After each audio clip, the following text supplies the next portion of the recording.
ఇలా చికెన్ని brown colour వచ్చే వరకు వేయించుకోవాలి. చికెన్ అయితే బ్రౌన్ కలర్ వచ్చింది కదా, ఇప్పుడు మనం మంటని సిమ్లో పెట్టుకుని దీంట్లో కావాల్సినవి అయితే వేసుకుందాం.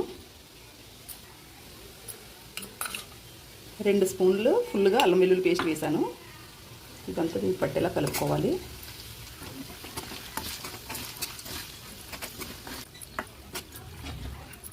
మసాలా పౌడర్ నేను ప్రిపేర్ చేసిన మసాలా పౌడర్ అండి ఇది. అది ఎలా చేయాలో చెప్తాను. అది ఒక 2 స్పూన్స్ ఫుల్గా పౌడర్ అయితే వేసుకోవాలి. మసాలా పొడి 2-3 స్పూన్లు వేసుకోవచ్చండి. వేసుకుని ఇది కూడా బాగా కలిపే వరకు తిప్పుకోవాలి. మసాలా పౌడర్ కూడా వేసుకున్నాం కదా, ఇప్పుడు సరిపడా కారం వేసుకుని బాగా తిప్పాలి. పసుపు సాల్ట్ వేసుకుని మనం పక్కన పెట్టుకున్నాం కదా ఒక అరగంట. అందుకని ఇప్పుడు సాల్ట్ అయితే 1 స్పూన్ వేస్తున్నాను. ఇందాక ఆల్రెడీ 1 స్పూన్ వేసాను. సరిపోకపోతే చూసుకుని తర్వాత వేసుకుంటాను. సాల్ట్ కూడా వేసి ఇప్పుడు బాగా కలుపుకోవాలి. ఈ ప్రాసెస్ అంతా సిమ్లో ఉంచి మాత్రమే చేయాలి.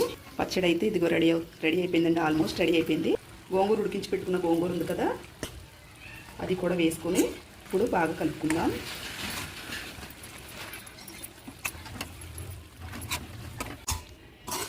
ఇదండి గోంగూర చికెన్ పికిల్ అయితే రెడీ అయిపోయింది. ఇలాగ ఒక బౌల్లో తీసుకోవాలి. చూసారు కదా, చాలా టేస్టీగా చాలా ఈజీగా చేసుకుని చికెన్ అండ్ గోంగూర పచ్చడి రెడీ అయ్యింది.